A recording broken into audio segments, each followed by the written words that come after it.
बूढ़ा कौन था? एक बार की बात है, समुद्र किनारे मछुआरों की एक छोटी सी बस्ती थी। वह सब मछली पकड़कर अपना गुजारा करते थे।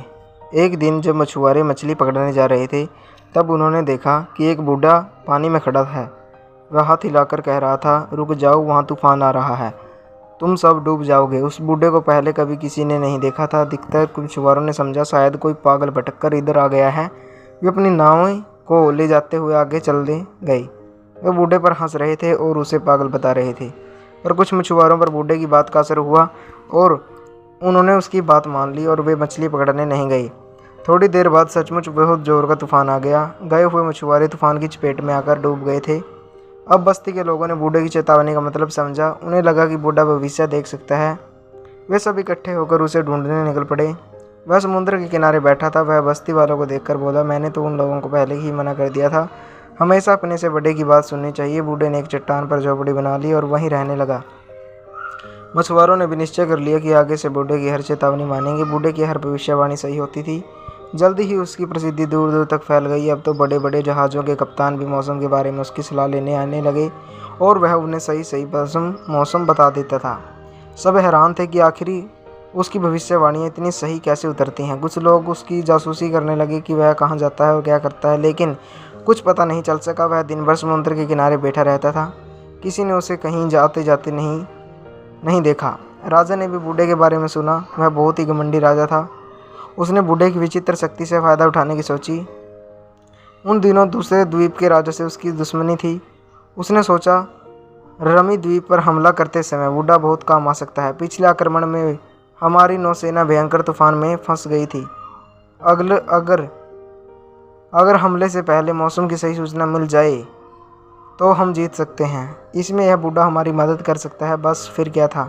राजा अपने साथ कुछ सैनिक लेकर चल दिया। वहाँ जाकर एक नाविक का रूप बनाकर वह अकेला ही बूढ़े से मिलने चल पड़ा। बूढ़े को अपना परिचय देकर वह बोला, भविष्य में तुम सिर्फ मेरे कहने पर ही मौसम की भविष्यवाणी करोगे। यह सुनकर बूढ़ा बोला, राजा के लिए तो उसकी प्रजा की भलाई सबसे पहली चीज़ होती है। आप कैसे राजा हैं, मैं आपकी आज्ञा नहीं मान सकता। बूढ़े के मुंह से ऐसा सुनकर राजा लज्जित हो उठा। उसे गुस्सा तो बहुत आया, पर अभी उसे बूढ़े का रहस्य जानना था। वह शांति से बोला, अच्छा एक बात बताओ, तुम्हें ये खबरें कौन देता है? बूढ़ा बोला, मेरे कुछ दोस्त। कौन से दोस्त? राजा ने फिर पूछा। आप उन्हें नहीं देख सकते, इसलिए बताना बेकार है। ऐसा कहकर बूढ़ा हंसने लगा। राजा चिल्लाकर बोला, अगर नहीं बताओगे तो मैं तुम्हें जेल में डाल दूंगा। बूढ़ा बोला, कैद से मैं नहीं डरता, लेकिन जब आप इतनी जिद कर रहे हैं तो आज रात को मैं आपको अपने दोस्तों के पास ले चलूँगा। रास्ता जोखिम भरा है, अगर आप संकट में फंस जाए तो बाद में मुझे दोष न दीजिएगा। राजा ने हामी भर दी। उसे बस राज जानना था। रात हुई, चांदनी में समुद्र का पानी चांदनी सा चमकने लगा। बूढ़ा झोपड़ी में से लोहे के 2 भारी डंडे ले आया। बोला, इन्हें मजबूती से पकड़कर मेरे पीछे पीछे आओ। सिपाहियों ने बूढ़े को कैद करना चाहा, पर बूढ़ा हर बार उनके बंधन से मछली की तरह फिसल जाता। आखिर सेनापति ने मौका पाकर अपना डंडा जोर से बूढ़े के सिर पर दे मारा। बूढ़ा बेहोश होकर गिर पड़ा। सिपाहियों ने झटपट उसे घोड़े पर बैठाकर रस्सियों से कस दिया और पड़ाव की ओर चल दिए।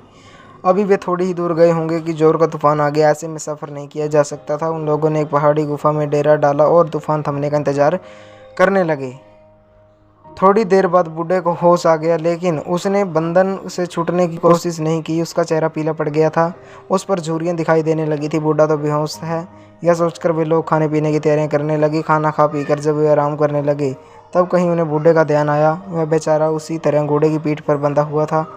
बूढ़े की हालत देखकर सेनापति के पैरों तले से ज़मीन खिसक गई। उसका चेहरा एकदम काला हो गया था। आंखें बंद थी। वह बहुत धीरे धीरे सांस ले रहा था। ऐसा लगता था जैसे वह 2 पल का ही मेहमान हो। सेनापति राजा के गुस्से से भली भांति परिचित था। उसे मालूम था कि अगर बूढ़े को कुछ हो गया तो उसकी जान की खैर नहीं।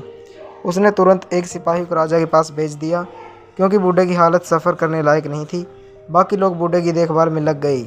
नज़दीक ही एक तालाब था। एक सिपाही दौड़कर पानी ले आया। पानी में जैसे जादू था।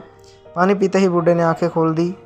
उसके चेहरे पर छाया कालापन भी कुछ कम हो गया, पर अब भी खतरा टला नहीं था। सैनिक घोड़ा दौड़ाता हुआ राजा के पास पहुंचा और उसे सब कुछ बताया। यह सुनते ही राजा भी घबरा गया। वह तुरंत सैनिक के साथ बूढ़े को देखने चल दिया।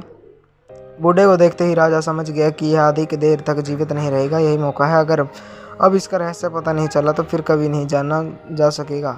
उसने मीठी आवाज़ में कहा, देखो तुम मौत के दरवाजे पर हो। अब तो तुम्हें अपना भेद बता देना चाहिए। बूढ़ा कुछ देर चुप रहा, फिर बोला, मुझे गर्मी लग रही है, मैं पहले नहाना चाहती हूँ, के बाद बता दूंगा। पास में ही एक तालाब है, एक सिपाही बोला, इन्हें वहाँ ले चलो। राजा ने इशारा किया तो सिपाही बूढ़े को सहारा देकर नदी की तरफ ले चले। बूढ़ा दौड़कर नदी में घुस गया और बहुत देर तक नहाता रहा। राजा को एक एक पल भारी हो रहा था। वह किनारे से पुकार कर बोला, जल्दी बाहर आओ, हमें वापस भी पहुंचना है, तो जाओ। बूढ़े ने कहा। उसका चेहरा धूप में चमक रहा था, वह एकदम स्वस्थ दिखाई दे रहा था। लेकिन अभी राजा की बात पूरी नहीं हुई थी कि बूढ़ा जोर से हंस पड़ा। फिर बोला, तुमने तो अपनी मूर्खता के कारण मुझे मार ही डाला था। मैंने पहले ही कहा था कि मैं समुद्र से पानी से दूर नहीं रह सकता। मैं फिर कहता हूँ कि तुम राजा के वेश में शैतान हो, स्वार्थी हो, प्रजा की भलाई नहीं चाहते। प्रजा को नया राजा चाहिए। तुम मेरा रहस्य जानना चाहते हो। राजा को गुस्सा चढ़ाया। उसने तलवार खींच ली। सेनापति से बोला, पकड़ो शैतान को, मैं अभी इसका सिर काट दूंगा। सिपाही पानी में कूदे, लेकिन बूढ़ा उनके हाथ नहीं आया। वह पानी में काफ़ी दूर चला गया था और राजा ने पानी में छलांग लगाई, लेकिन वह एकदम से डूब गया। और अब सब लोग अपने घर चले गए और अब सभी मछुआरे खुशी खुशी रहने लगे। तो दोस्तों, कैसी लगी आपको ये कहानी, कमेंट करके जरूर बताएं। अगर आप हमारे चैनल पर नए हो तो चैनल को सब्सक्राइब करें, वीडियो को लाइक करें, शेयर करें, कमेंट करें। धन्यवाद दोस्तों।